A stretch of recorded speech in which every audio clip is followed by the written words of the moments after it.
Hello दोस्तों, welcome to English Gurukul. दोस्तों, अभी हम cultural diversity, linguistic plurality and literary traditions in India इस बुक को पढ़ रहे हैं। इस बुक के यूनिट 6 से आज हम लास्ट पोएम पढ़ने वाले हैं, जिसका नाम है पैसेज टू अमेरिका। इस पोएम को अयप्पा पानीकर इन्होंने लिखा हुआ है। दोस्तों, अक्सर हम में से कई लोग अमेरिका में जाने के, अमेरिका घूमने के या फिर अमेरिका में शिफ्ट होने के बारे में सोचते हैं। कहीं ना कहीं हमारे दिमाग में वहाँ की जगमगाहट, वहाँ की लाइफस्टाइल होती है।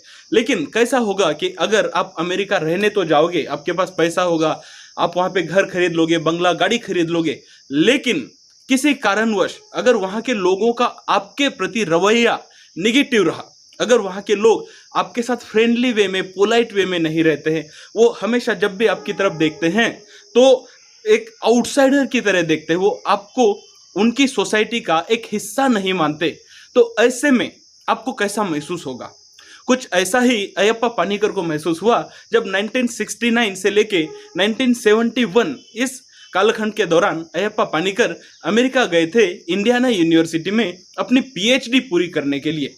उसी कालखंड में वो मलयालम में भी कविताएं लिखी करते थे और इंग्लिश, जो कि उनकी सेकंड लैंग्वेज है, उसमें भी वहाँ पे पोएम्स लिखा करते थे। उस कालखंड के दौरान उनका अनुभव रहा कि जब वो अमेरिका में गए तो वहाँ के लोकल लोग उनके साथ शुरुआत में इतना फ्रेंडली नहीं थे, या फिर कहीं ना कहीं उनके साथ घुलने मिलने में उन्हें बहुत चैलेंजेस आए। तो अपने इन्हीं अनुभवों को उन्होंने passage to America in poems में उतारा हुआ है। वैसे देखें तो पैसेज टू अमेरिका एक कुल मिला के 7 पोएम्स है, जिसमें जो सबसे आखिर की 7वीं पोएम है वो आपके सिलेबस में दी गई है, जिसे आज हम इस वीडियो में पढ़ने वाले हैं। तो चलिए वीडियो में आगे बढ़ते हैं और शुरू करते हैं।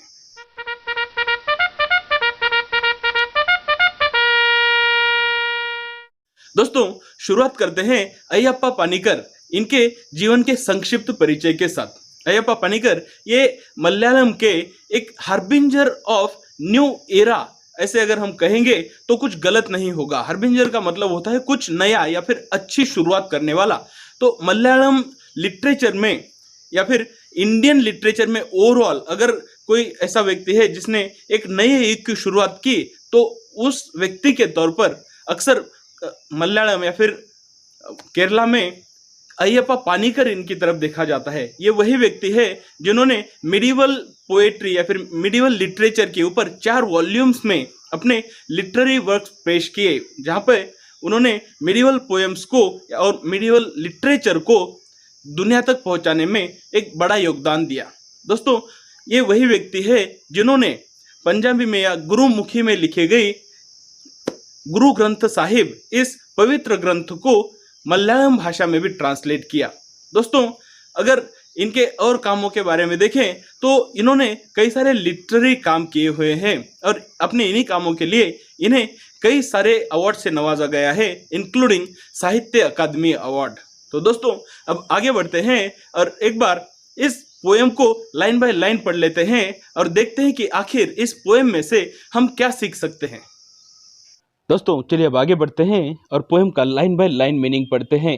दोस्तों, ये पोएम जब हम पढ़ते हैं तो हमें ऐसा लगता है कि जैसे अयप्पा पानीकर के पर्सनल अनुभवों में से इस पोएम को लिखा गया है, जब वो कहते हैं, it is as if I suddenly meet you on the way when I go for my usual walk in the evening, the earth that begins at your feet seems to end at mine.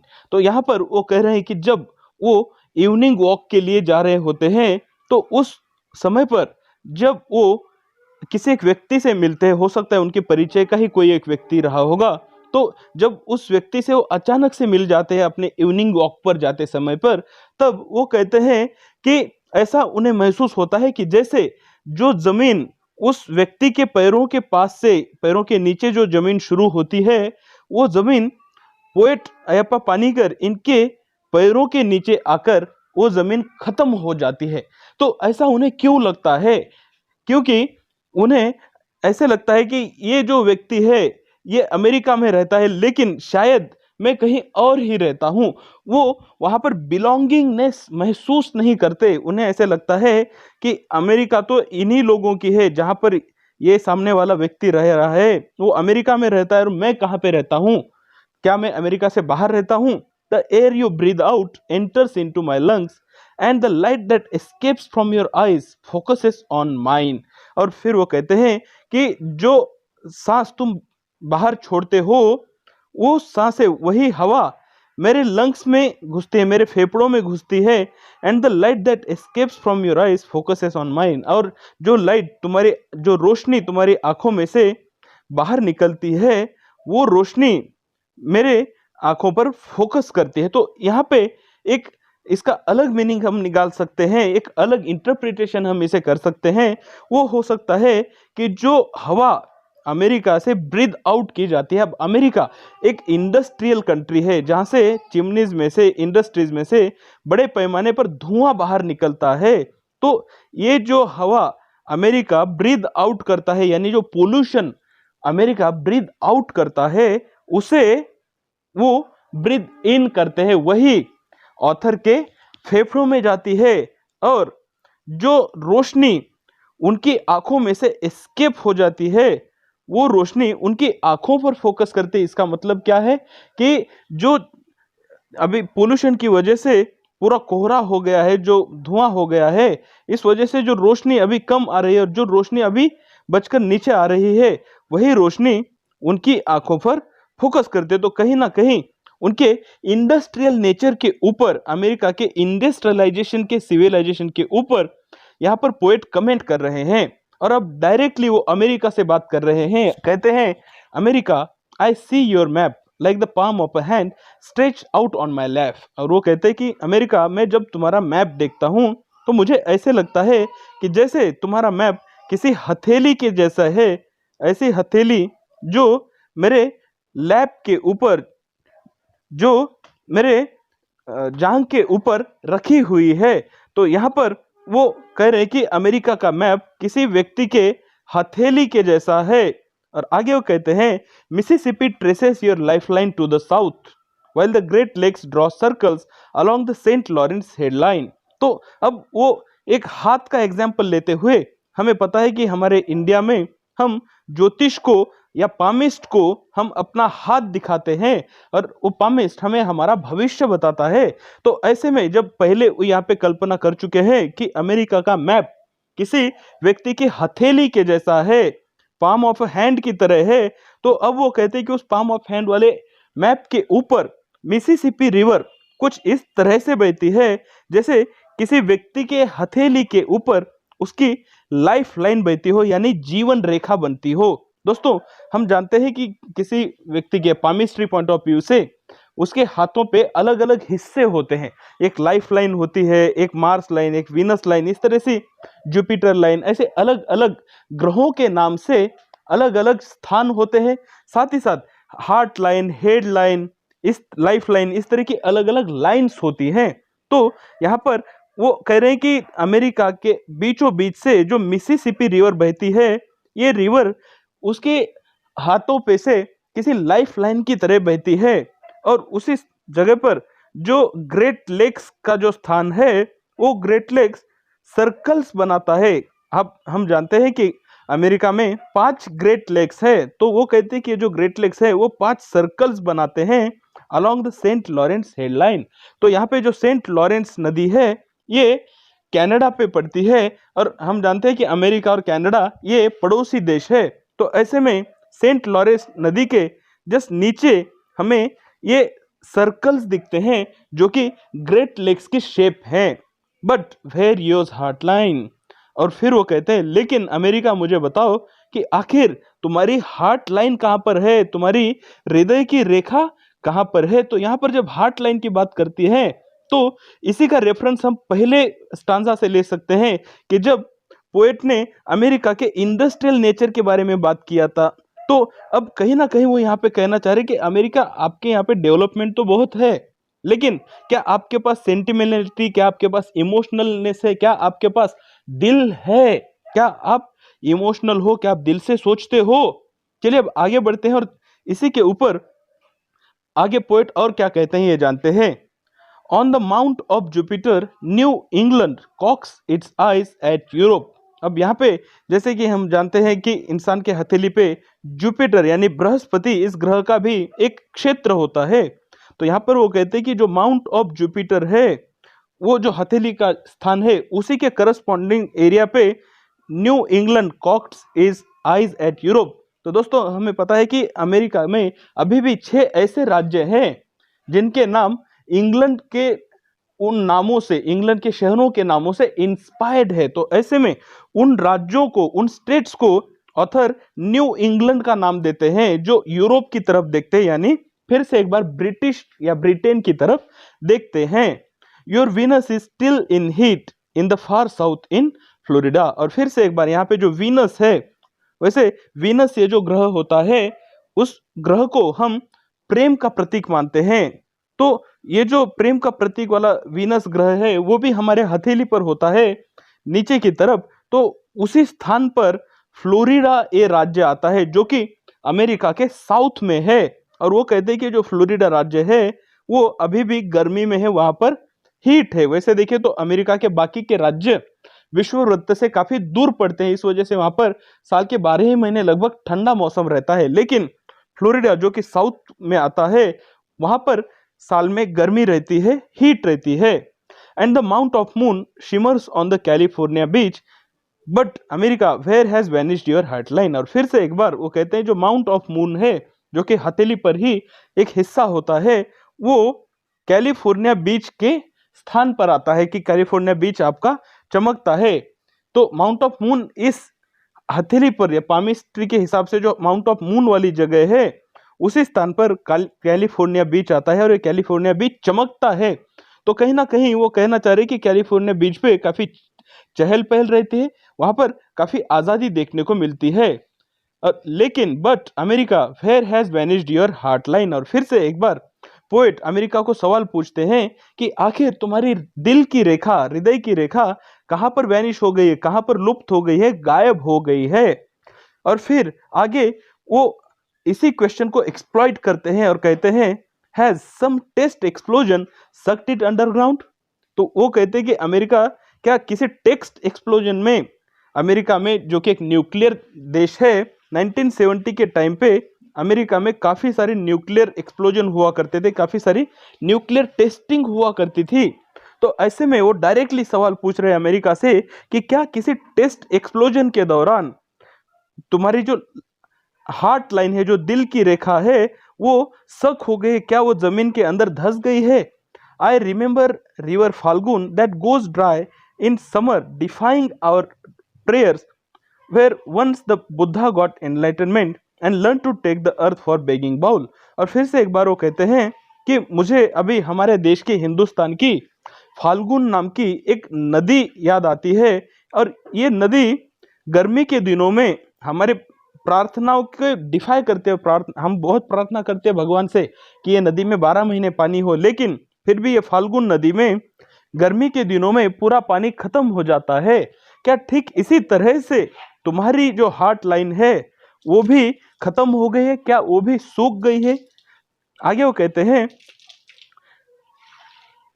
Where once the Buddha got enlightenment and learn to take the earth for begging bowl. और वो कहते हैं कि ये river Phalgun ये वही जगह है जहां पर गौतम बुद्ध ने एनलाइटनमेंट ली थी, वहीं पर उनको ब्रह्म ज्ञान मिला था और वहीं से उन्होंने जमीन का टुकड़ा उठाते हुए बेगिंग बाउल यानी वो भिक्षा लेने की उन्होंने वहीं से शुरुआत की थी।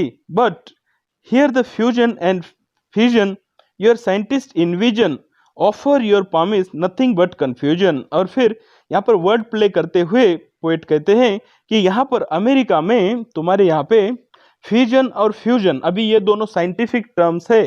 फ्यूजन का अर्थ होता है एक ही एटम को दो अलग अलग एटम में डिवाइड करना और इससे एनर्जी क्रिएट होना। वहीं फ्यूजन का अर्थ होता है दो अलग अलग एटम्स को एक दूसरे से टकराकर एक एटम बनाना और उससे एनर्जी उत्पन्न करता। तो ये दोनों न्यूक्लियर रिएक्शंस के तरीके हैं जिससे एनर्जी क्रिएट किया जा सकती है या फिर बॉम्ब्स और एक्सप्लोजिव मटेरियल भी क्रिएट किया जा सकते हैं। तो यहाँ पर वो कहते हैं कि यहाँ पर तुम लोगों के साइंटिस्ट फ्यूजन और फ्यूजन इन्विजन करते हैं, फ्यूजन और फ्यूजन के बारे में विचार करते हैं, पढ़ाई करते हैं, उसी का प्लान करते हैं। और इस वजह से तुम्हारे जो पामिस्ट है, तुम्हारे देश में जो पामिस्ट होंगे, जो हाथ देखने वाले जो गुरु होंगे, उनको कुछ नहीं मिलता सिवाय कंफ्यूजन के। क्यों? क्योंकि पिछले ही लाइंस में उन्होंने कहा था कि ऐसे ही किसी टेस्ट एक्सप्लोजन के कारण शायद तुम्हारी हार्ट लाइन गायब हो गई है। तो ऐसे में ये जो फिजन एंड फ्यूजन, इन्हीं गतिविधियों के कारण बॉम्ब्स बनेंगे तो उन्हीं का टेस्ट किया जाएगा, और ये टेस्ट किया जाने के कारण तुम्हारी हार्ट लाइन गायब हो गई है। तो वो कहते हैं कि कहीं ना कहीं तुम्हारे यहाँ के पामिस्ट अभी कंफ्यूज हो जाते होंगे, भ्रमित हो जाते होंगे। Sailing back from mescaline to marijuana, someone said there was never such a line in this ancient newborn land. और फिर वो कहते हैं कि sailing back from mescaline and marijuana, कोई तो एक व्यक्ति उन्हें ऐसा शायद मिला वहां पे जो कि मैस्केलिन था, जो कि पुरुषार्थ वाला व्यक्ति था, लेकिन जो मरुआना यानी जो गांजा होता है, गांजे के नशे में जो एक गंजेड़ी व्यक्ति है, ऐसे गंजेड़ी व्यक्ति ने पोएट से कहा कि there was never such a line, America में कभी भी दिल की रेखा थी ही नहीं। तो कहीं ना कहीं वो अमेरिका के कैरेक्टर के ऊपर, अमेरिका के स्वभाव के ऊपर सवाल उठा रहे हैं। वो कह रहे हैं कि ये भले ही एंशियंट अमेरिका, हम जानते हैं कि एक बहुत ही एंशियंट सिविलाइजेशन हुआ करती थी, लेकिन वो कहते हैं कि एंशियंट न्यू बॉर्न लैंड, एक तो आप किसी जगह को एंशियंट कह सकते हो, बहुत पुरानी ऐतिहासिक जगह कह सकते हो, या फिर नई जगह कह सकते हो। तो यहाँ पे अमेरिका को एंशियंट न्यू बॉर्न लैंड कहा जाने के पीछे रीजन ये है कि अमेरिका एक बहुत एंशियंट है, लेकिन जो वहाँ पे एंशियंट लोग रहा करते थे, जो कि वहाँ के एबोरिजिनल लोग हुआ करते थे, उन लोगों को पूरी तरह से खत्म कर दिया गया, कत्ल कर दिया गया, और अब जो वहां पर अमेरिकन रहते हैं वो पूरी तरह से नए हैं। तो कहीं ना कहीं वो एंशियंट स्थान होते हुए भी एक न्यू बॉर्न स्थान है, और इसीलिए पोएट ने इस तरह से उसका डिस्क्रिप्शन दिया है। Where we grow corn and PL 480। तो वहां पे एक गंजेड़ी व्यक्ति ने जैसे पोएट को कहा था कि अमेरिका के पास कभी भी दिल की रेखा, हार्ट लाइन थी ही नहीं। तो उसी को आगे बढ़ाते हुए पोएट कहते हैं कि ये वही जगह है अमेरिका जहां पर कॉर्न यानी मक्के की पैदावार की जाती है, मक्का ग्रो किया जाता है। और PL 480 ये हिंदुस्तान और अमेरिका, इन दोनों के बीच में एक ट्रीटी हुआ करती थी, जिसके तहत अमेरिका उनके यहाँ पे जो भी कॉर्न और जो भी खाद्य पदार्थ एक्सेस में हुआ करते थे उन्हें इंडिया में एक्सपोर्ट किया करता था। और इंडिया जब नया नया आजाद हुआ था उस वक्त, क्योंकि इंडिया के पास खाद्यान्न की सुरक्षा नहीं थी, अभी खाद्यान्न के मामले में हिंदुस्तान उस समय पर आत्मनिर्भर नहीं था, तो वो हम लोग अमेरिका से उस वक्त खाद्यान्नों की इंपोर्ट किया करते थे। तो ये वही स्कीम है PL 480। तो यहाँ पर वो बात कर रहे हैं कि यहाँ पर अमेरिका PL 480 को ऐसे कहा करता था कि जैसे ये फूड फॉर फ्रीडम, यानी कि एक पब्लिक सर्विस की तरह दिखाया करता था, लेकिन वो पब्लिक सर्विस नहीं थी, क्योंकि इंडिया को कोई फ्री में वो खाद्यान्न नहीं दे रहे थे, बल्कि वो भी एक बिजनेस ही किया करते थे। तो दिखाने को तो उन्होंने अपना दिल दिखाया, लेकिन इनके पास कभी दिल था ही नहीं, क्योंकि वो उस वक्त में भी बिजनेस ही कर रहे थे, सिर्फ और सिर्फ बिजनेस के बारे में सोच रहे थे। And make colour TV sets in plenty till our chest are nearly empty. और फिर कहते हैं कि ये वही अमेरिका, तुम्हारे यहाँ पे कलर TV सेट्स यानी कलर TV की इतनी ज्यादा मैन्युफैक्चरिंग होती है कि लोगों के पास जो चेस्ट है, जो अलमारियां भरी हुई है, वो खाली हो जाती है, यानी लोगों के सारे पैसे चले जाते हैं, इतना तुम मैन्युफैक्चरिंग करते हो। And brain spout tons of TNT। और फिर वो कहते हैं कि जो ब्रेन्स है वो इतने ज्यादा TNT एक्सप्लोजिव है। तो यहाँ पे एक्सप्लोजिव की बात करते हैं कि तुम्हारे यहाँ पे इतने ज्यादा एक्सप्लोजिव बनते हैं। हम भी जानते हैं कि आज की डेट में भी अमेरिका दुनिया का सबसे बड़ा वॉर से रिलेटेड चीजों का या फिर डिफेंस मटेरियल का एक्सपोर्टर है। तो यहाँ पे TNT का उल्लेख करना ये दिखाता है कि अमेरिका बहुत बड़े पैमाने पर TNT और एक्सप्लोजिव्स मैन्युफैक्चर भी करता है और बाहर भी फैलाता है। तो यहाँ पे ऊपर में जो एग्जाम्पल दिए गए थे कि तुम्हारे पास दिल की रेखा ही नहीं है, उसी चीजों को फिर से एक बार यहाँ पर सपोर्ट किया जा रहा है, क्योंकि ये TNT बनाना, एक्सपोर्ट करना, ये कहीं ना कहीं वॉर को बढ़ावा देने जैसा ही है। आखिरी की लाइनों में पोएट कहते हैं, it's Christmas again, the shape of heart neatly painted to cross that stand on a hill we have set up with skill. और फिर से लास्ट में वो कहते हैं कि अभी फिर से एक बार क्रिसमस का महीना आ गया है, हो सकता है फिर से एक बार उस क्रिसमस के दौरान पोएट वहीं पर है, अमेरिका में भी है, और वो कहते कि फिर से एक बार अभी क्रिसमस आ गया है। The shape of heart neatly painted to a cross. और हम सब जानते हैं कि जब क्रिसमस का त्यौहार होता है तो उस वक्त पर क्रॉस, जो कि क्रिश्चियन लोगों के क्रॉस होते हैं, एक चिन्ह होता है, उस क्रॉस के ऊपर पेंट किए हुए हैं, दिल चिपकाए गए हैं, that stand on a hill we have set up with skill. और फिर ये जो स्टैंड है, ये जो क्रॉस है, ये ऐसे ऐसे हिल्स के ऊपर लगाए गए हैं जो कि इंसानों ने ही अपने स्किल के साथ, अपनी एबिलिटी के साथ क्रिएट किए हैं, खड़े किए हैं। तो फिर से एक बार वो कहते हैं कि अभी तुम्हारे पास नेचुरल तो हार्ट की लाइन है ही नहीं, तो तुम क्या करोगे, क्रॉस के ऊपर दिल चिपकाओगे, तुम्हारे पास और कोई चारा नहीं बचा है। दोस्तों, उम्मीद करता हूं आपको इस पूरी पोएम का मीनिंग ठीक से समझ गया है। अगर आपके कुछ डाउट्स है तो जरूर कमेंट कर पूछिए, मैं आपके सारे डाउट्स को रिप्लाई करने की कोशिश करूंगा। चलिए मिलते हैं नेक्स्ट सेक्शन में, जब हम वुमन स्पीक इस 7th यूनिट को पढ़ने जा रहे हैं।